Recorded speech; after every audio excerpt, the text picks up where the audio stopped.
వక్రతుండ మహాకాయం కోటీశ్వర సమప్రభం నిర్విఘ్నం కురుమే దేవ సర్వకార్య సర్వ శాంతాకారం భుజగసైన్యం పద్మనాభ సురేశం విశ్వాకార గణసదృశ మేఘవర్ణ శుభాంగం లక్ష్మీకాంతం కమలనైన విజ్ఞానగమ్యం వందే విష్ణు భవభయ సర్వలోకైకనాథం. జనవరి 1 అంటే ఆంగ్ల సంవత్సరాది. ఆంగ్ల సంవత్సరాదికి దేవరాయ భక్తి దేవరాయ ఛానల్ అందరికీ కూడా శుభాకాంక్షలు తెలియజేస్తున్నాను. ఈ సంవత్సరం అంతా కూడా జనవరి నుంచి అందరికి కూడా మిశ్రమ ఫలితంగానే ఉంటుంది, ఇబ్బంది అంటూ ఏమి ఉండదు. కానీ జనరల్ గా మనం ఆంగ్ల సంవత్సరాలని దాని ప్రకారంగా మనం ఫాలో అవ్వకూడదు. అది ఇంగ్లీష్ సంవత్సరాది. మన సంవత్సరాది అంటే కూడా ఉగాది అంటే మార్చి నుంచి స్టార్ట్ అవుతుంది. ఈ గ్రహాలు మారినా కూడా ఏది మారినా కూడా మార్చి నుంచే అందరి జాతకాలు కూడా మారుతాయి, ఆదాయాలు కూడా అప్పటి నుంచి తెలుసుకుంటాం. ఇప్పుడు మనం దీని గురించి తెలియాలంటే ఈ సంవత్సరాలప్పటికి మనకి డిసెంబర్ 16 నుంచి మనం ఈ ధనుర్మాసం ప్రారంభం చేస్తాం. ఈ నెల రోజులు కూడా ధనుర్మాస వ్రతం చేస్తూ ఉంటాం. అట్లాగే ఆంగ్ల సంవత్సరాల పండుగ కూడా ఇంగ్లీష్ వారైనా సరే ఇప్పుడు మన వాళ్ళందరూ కూడా ఈ జనవరి 1 అని గుడ్లకి వెళ్ళటం, కేకులు కట్ చేసుకోవటం, సరదాగా పండుగ చేసుకుంటున్నారు. కానీ ఇది చేసుకోవటం తప్పేం లేదు. కానీ అందరికీ కూడా చెప్తుంది ఏంటంటే ఇది దీని ప్రభావం అందరూ దీని గురించి జనవరి నుంచే జాతకాలు మారిపోతాయేమో, మన రాష్ట్రం మారిపోతాయేమో, ఆదాయాలు ఎలా ఉంటాయో తెలుసుకోవాలి కుతూహలంగా ఉన్నారు. కానీ అది కుతూహలం అనేది మనం ఉగాది నుంచే స్టార్ట్ చేసుకోవాలి. అప్పుడే మన గ్రహకూటం అంతా మారిపోతూ ఉంటుంది. ఎవరికి ఏ రాష్ట్ర వాళ్ళకి ఎలా ఉండాలో అప్పుడే మనకు తెలియజేస్తుంది. అంతేగాని అంటే అప్పటికి సంక్రమణం మారిపోతుంది. మకర సంక్రాంతి అంటే ఉత్తరాయణ ప్రారంభమవుతుంది. అప్పటి నుంచే మనకి యూనివర్సల్గా రవి సంక్రమణ జరుగుతుంది. కాబట్టి అందరికి కూడా జాతకరీత్యా ప్రభావం ఎలా ఉంటుందో తెలుసుకోగలుగుతాం. కానీ ఇప్పుడు మాత్రం ప్రజెంట్ ఈ సంవత్సరం ఎలా ఉంటుంది, ఏ రాశులకు ఎలా ఉంటుంది తెలుసుకుందాం. మనం ఇప్పుడు ఈ నెల మాస ఫలితాలు తెలుసుకుందాం. జనవరి నెల ఏ రాశి వాళ్ళకి ఎలా ఉంటుందో తెలుసుకుందాం. మొట్టమొదటిసారిగా మేషరాశి వాళ్ళకి ఎలా ఉంటుంది గ్రహ సంచారాన్ని బట్టి మనం తెలుసుకుందాం. ఈ మేషరాశి వాళ్ళకి అశ్విని భరణి కృత్తిక నక్షత్రం వాళ్ళు మేషరాశి వాళ్ళు అవుతారు. ఈ మేషరాశి వాళ్ళకి ఒక్కొక్క నక్షత్రాన్ని బట్టి ఒక్కొక్క అంతర్దశలు మహాదశలు నడుస్తూ ఉంటాయి. దాన్ని బట్టి ఈ రాశి నక్షత్రాలు కూడా జరుగుతూ ఉంటాయి. అలాగే ఈ రాశి వాళ్ళకి ఈ సంవత్సరం శ్రమ పడితే గానీ ఫలితం లేదు. ప్రతిదానికి కష్టపడాల్సిందే. కష్టపడితే గానీ ఫలితం దక్కదు. ఆర్థికంగా కూడా చాలా ఇబ్బంది పడుతుంటారు. అన్ని విధాలు కూడా ప్రతి విషయంలో కూడా చికాకు ఎదురవుతూ ఉంటుంది. కుటుంబాల్లో కూడా కలహాలు మొదలవుతాయి. భార్యాభర్తలు కూడా అప్పుడప్పుడు కిచులాడుకుంటూ ఉంటారు. ఇవన్నీ కూడా కొంచెం ఈ రాశి వాళ్ళకి ఇబ్బందికరంగానే ఉంది. అదే ఓర్పు రేపుతో ఏ పని సరే సాధించాల్సిందే. కానీ ఏదైనా సరే ఓర్పు లేకపోతే ఏ పని సాధించలేం. ఈ మేషరాశి వాళ్ళకి చంద్రపాత నిర్ణయాలు చేస్తూ ఉంటారు.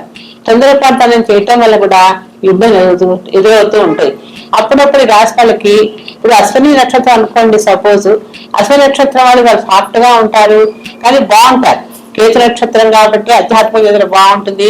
వివేకాలు గడిస్తుంటారు, 10 మందిలో మంచి పేరు తెచ్చుకుంటారు. కానీ కేతు నక్షత్రం కాబట్టి చికాకు అధికంగానే ఉంటాయి.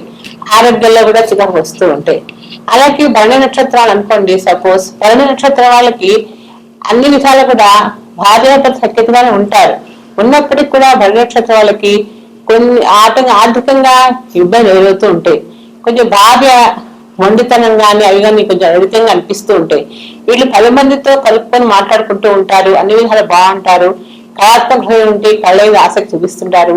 ఏ విషయం సరే హ్యాపీగా ఉంటారు. ఈ భరణి నక్షత్రాలకు భయం అంటూ ఏముండదు. ధైర్యంగా అందరూ సహాయం చేస్తారు. 10 మందిలో గడిస్తుంటారు. మంచి మంచి అవార్డ్స్ అందుకుంటారు. అనే విధాలు బాగుంటుంది. అలాగే కృత్తిక నక్షత్రం వాళ్ళు ఉన్నారు. రవి నక్షత్రం వాళ్ళు చదువుల్లో బాగా పైకి వస్తారు. మంచి ఉత్తేజంగా ఉంటారు. మంచి ఆలోచనగా ఉంటుంది. ప్రతిదానికి కూడా ఏ పని చేసినా సరే మంచి మార్గాల్లో పెడుతుంటారు. ఏ పని విషయాల్లో కానీ ఏదో కానీ ఆరోగ్యంలో చికాకులు వస్తూ ఉంటాయి. ఈ నక్షత్రం దగ్గర నక్షత్రం అంటాం. అందుకని నక్షత్రం ఏంటంటే అప్పుడప్పుడు కొంచెం ఆరోగ్య చికాకులు, స్టమక్ ప్రాబ్లమ్స్, బోన్స్ ప్రాబ్లమ్స్ వస్తూ ఉంటాయి. అప్పుడు రాశి వాళ్ళు ఇవన్నీ గ్రహించుకొని ఈ మేషరాశి మొత్తం మీద మేషరాశి వాళ్ళకి ఈ సంవత్సరం అంతా కూడా విశ్రమ ఫలితంగానే గ్రహ సంచారం. ఈ గ్రహ సంచారం పట్టే మనం నడుచుకోవాలి. ప్రయాణాలు చేసినప్పుడు జాగ్రత్త వహించండి. తొందరపడి ప్రయాణాలు కూడా అధికంగా దూర ప్రయాణాలు చేసి ఇబ్బందులు ఎదుర్కోవద్దు. ఎందుకంటే వాహనం ఇప్పుడు జాగ్రత్తగా ఉండి ఏలినాటి ప్రభావం అనేది మన మీద ఉంది కాబట్టి మనం జాగ్రత్తగా ఉండాలి. ఆ ఏలినాటి సమయం ఏం చేస్తుంది అని మాత్రం అనుకోవద్దు. ఏలినాటి కనపడకపోయినప్పటికీ కూడా దాని ప్రభావం మన అంటే ఉంటుంది. అందుకని ఈ రాశి వాళ్ళు ప్రతి కూడా జాగ్రత్తగా మలుచుకున్నట్లయితే అన్ని విషయాలు బాగుంటుంది, ఇబ్బంది అంటూ ఉండదు. ఈ రాశి వాళ్ళకి ఉద్యోగాలు చాలా రాలేదని ఇబ్బంది పడుతూ ఉంటారు. ఉద్యోగాలు రావడానికి కూడా కొంత సమయం కావాలి, ఎందుకంటే టైం బాగాలేదు కాబట్టి అవి కూడా అనుకున్న టైంకి రావు. కాకపోతే మనోధైర్యం పెరుగుతుంది, మనోధైర్యం కోల్పోతారు. 10 మందిలో కూడా పరువు పోతుందేమో అనే బాధ కూడా అధికంగా ఉంటుంది. రాశి వాళ్ళకి ఇవన్నీ ఆలోచిస్తూ ఉంటారు. వినోదాల్లో శుభకార్యాల్లో పాల్గొంటారు, ఊహాకార్యాలు వెళ్తుంటారు. అది చేయాలి ఇచ్చేయాలని ఆలోచనకే ఉంటుంది. ఆలోచన తగ్గట్టుగానే వ్యవహరించాలి కదా అన్నప్పుడు దాని గురించి ఆలోచించుకోండి. మనం గోల్ రీచ్ అవ్వాలనుకుంటే ఆ గోల్ రీచ్ అయ్యేంత వరకు కూడా మన ప్రతి పని కూడా ఆచితూచి వ్యవహరించుకుంటూ ఉండాలి. ఆర్థికంగా మాత్రం తక్కువగా రాబడి ఉన్నప్పుడు ఆ రాబడి తగ్గట్టుగానే వ్యవహరించాలి. డబ్బు ఉన్నదానికంటే అతిగా ఖర్చు పెడితే ఇబ్బంది పాలవుతాం. ఇవన్నీ కూడా మేషరాశి వాళ్ళకి గ్రహాలు సపోర్ట్ చేయకుండా 5 గ్రహాలు సపోర్ట్ చేస్తున్నాయి, మిగిలిన గ్రహాలు సపోర్ట్ చేయండి కాబట్టి జాగ్రత్త వహించండి, అన్ని విధాలు బాగుంటుంది. సినీ చిత్రాల ప్రముఖులకు కూడా కొంతవరకు బాగానే ఉంటుంది, వాళ్ళకు కూడా మిశ్రమ ఫలితంగానే ఉంది. ఏ విషయంలో కూడా సినిమా ఫీల్డ్ కూడా కొంచెం ఇబ్బందికరంగానే ఉంది. ఫిల్మ్స్ తీస్తున్నారు అన్న వాళ్ళ టార్గెట్ రీచ్ అవ్వలేకపోతున్నారు, అది కూడా సమస్యగానే ఉంది. ఇవన్నీ కూడా ఈ రాశి వాళ్ళకి, ఈ రాశిలో నక్షత్రాల వాళ్ళకి కొంచెం చికాకు అధికంగా కనపడుతుంది కాబట్టి జాగ్రత్తగా ఉండండి. ఆరోగ్యంలో కూడా చాలా ఇబ్బందులు వస్తాయి. ఇబ్బంది వచ్చినప్పుడు ఇబ్బందే కదా అని అనుకోవద్దు. ఆ ఇబ్బంది పరిహారం చేసుకోండి. ఇబ్బంది దోషాలు తెలుసుకొని దాని దగ్గర రెమెడీ చేసుకోండి. చేసుకుంటే మేషరాశి వాళ్ళకి ఇబ్బంది అంటూ ఉండదు. ఏ పరిహారం చేసుకోవాలి అనుకోవచ్చు. ఒక్కొక్క నక్షత్రం ఒక అధిపతి ఉంటాడు. ఆ అధిపతి మనకి ఏదో అంతతో ఏం నడుస్తుంది, ఏం నడుస్తుందో తెలుసుకొని కనుక చేసుకోవాలి. దానితో పరిహారం చేసుకోవాలి. చేసుకున్నట్లయితే అన్ని విషయాలు బాగుంటుంది, ఇబ్బంది అంటూ ఉండదు. అప్పుడప్పుడు కొంచెం వైద్య రంగాల వాళ్ళకి కొంచెం తొందరపడి నిర్ణయాలతో కొంత ఆపరేషన్ చేస్తూ అప్పుడు ఇబ్బంది పడుతూ ఉంటారు. అవి కూడా మాట దొరుకుతనంతోనే ప్రభావంతోనే వాళ్ళు హ్యాపీగా ఉన్న లైఫ్ ను పాడు చేసుకుంటూ ఉంటారు.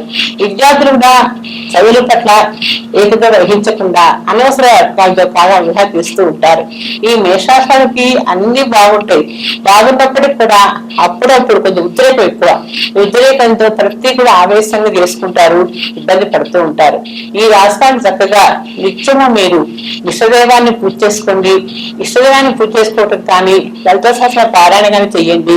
ఏదైనా దోషం ఉంటే దాన్ని కంపల్సరీగా పరిహారం చేసుకోండి. ఇప్పుడు గ్రహబంధన దోషం, రాహుకేతు దోషము, వివాహ శాంతి దోషం, నవగ్రహ దోషాలు ఇవన్నీ ఉంటాయి. ప్రతి మనిషికి ఏదో ఒక దోషం ఉంటుంది. ఆ దోషాన్ని రెమెడీ చేసుకున్నట్లయితే ఈ మేషరాశులకి ఇబ్బంది అంటూ ఉండదు. ప్రజెంట్ ఏళ్ళనాటి నడుస్తుంది కాబట్టి శనికి కంపల్సరీగా నెలకోసారి తైలాభిషేకం చేయించండి. అన్ని విషయాలు కలిసి వస్తుంది, ఇబ్బంది అంటూ ఉండదు.